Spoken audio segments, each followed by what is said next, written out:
Wrestling fans, thanks for clicking today's Reddity Rose report. Sorry about missing the last few days. I had the company over and been on a halfway vacation.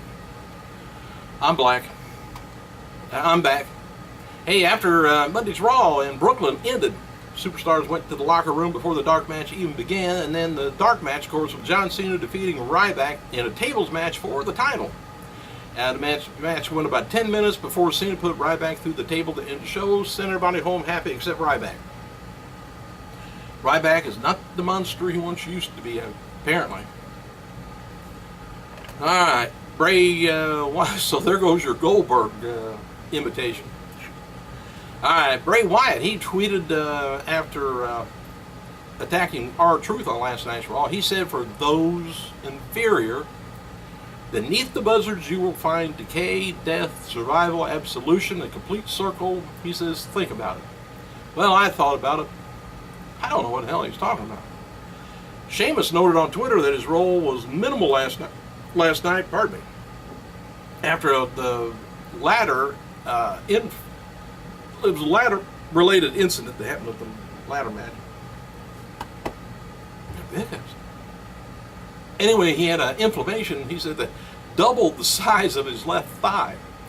And he had pictures on the internet of it. And, his thigh's about that big anyway. And so anyway, he didn't do too much.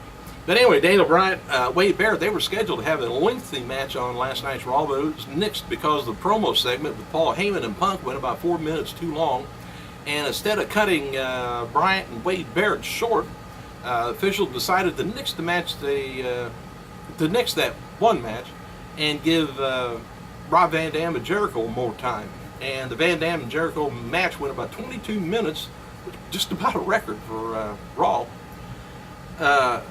and was originally scheduled for about 14 minutes. But I tell you what, if you haven't seen it, find somebody that taped Raw, because that is an excellent match. Really good. There's a lot of hiccup and he's drinking Coke. Now the dog wants it to quit.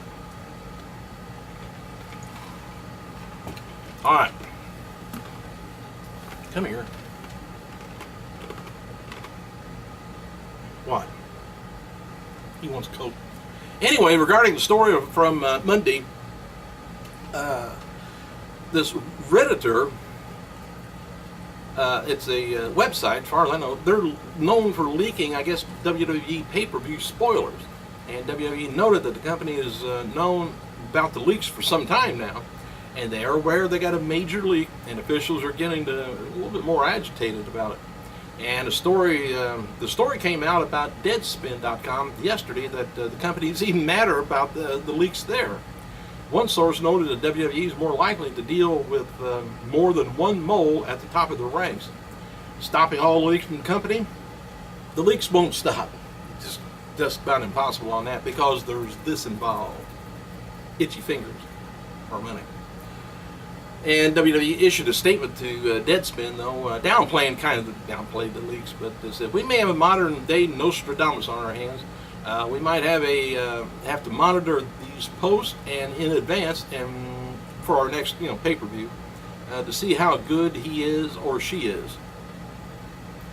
All right, regarding the Ultimate Warrior, by the way, WWE has Monday morning said there's no deal with the two sides. As noted, the Warriors deal with WWE is the 2K14 video game, and that's the deal with 2K Sports. Still, all the characters in WWE games have to be approved by Vince McMahon, and this is at least some hope that the Warrior and WWE will work out something leading to a potential TV return. Maybe growling once more.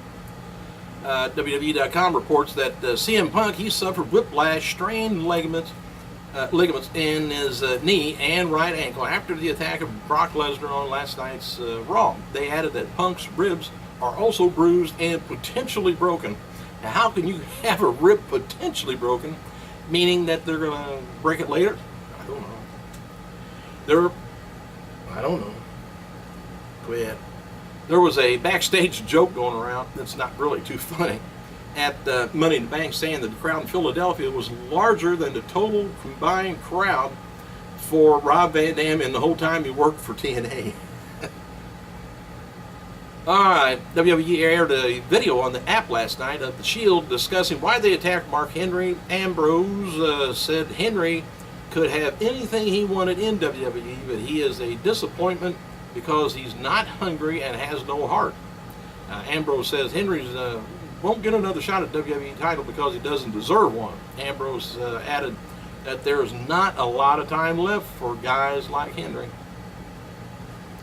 Roman Reigns, he called Henry an old dog, said, told him to go home, sit on his big butt on the couch. Seth Rollins and the Shield are the most important thing going, and Mark Henry is just a clog in the justice system that should have been shut down a long time ago. Alright. Chris Jericho tweeted after his match with Rob Van Dam last night. He said, amazing match with the real RVD tonight on Raw, or last night. And said he's back and better than ever. Always been great chemistry, always will. And a fan commented that it's scary how Jericho's probably in his prime at 42 years old. And Jericho says, hey, I agree. 2013 has been one of my favorite in-ring years ever. Alright, Stephanie McMahon tweeted the following last night, setting a stage for Vince McMahon to return next week and be set up with Daniel Bryan. Set up with Daniel Bryan main eventing SummerSlam. I don't know. Anyway, she says, no worries, Brad Maddox is WWE. I'm sure Vince McMahon will love Cena versus Daniel Bryan for the WWE title at SummerSlam. She wrote Triple H too. I ain't gonna print that now. Hey, Variety reports that new details on WWE promotion for this year's SummerSlam pay-per-view through a national promotion with Doritos and Dollar General store. They're going to be giving away SummerSlam parties, viewing parties, that are hosted by Ricky Steamboat and Sergeant Slaughter. That promotion ends July 21st, so you might want to check that out. Maybe you can have one or the other over to the house. Maybe you don't want them, either one of them over to the house, but oh well. I don't know about Sarge. WWE is going to be conducting a fan correspondence search, similar to the one they did in Brooklyn for Raw. I guess the winners get to do interviews with the stars for the WWE app. Doritos, Ram Krishnan, the VP for marketing of Frito-Lay's, promised Variety that we'll see more than we'll see one more surprise this summer that's going to be push its bold marketing to a new level. Won't tell you what it is though. But WWE's trying to get Doritos as a sponsor for years, and the partnership finally came about after Doritos rep were impressed by the audience WWE drew when Cena spoke at the South by Southwest Festival in March of this year. And they were so impressed, WWE approached the their approach to social media and their embrace of other online platforms. And the deal happened soon thereafter, leaving everybody happily forevermore. Hey, thanks for clicking, you guys. We gotta go.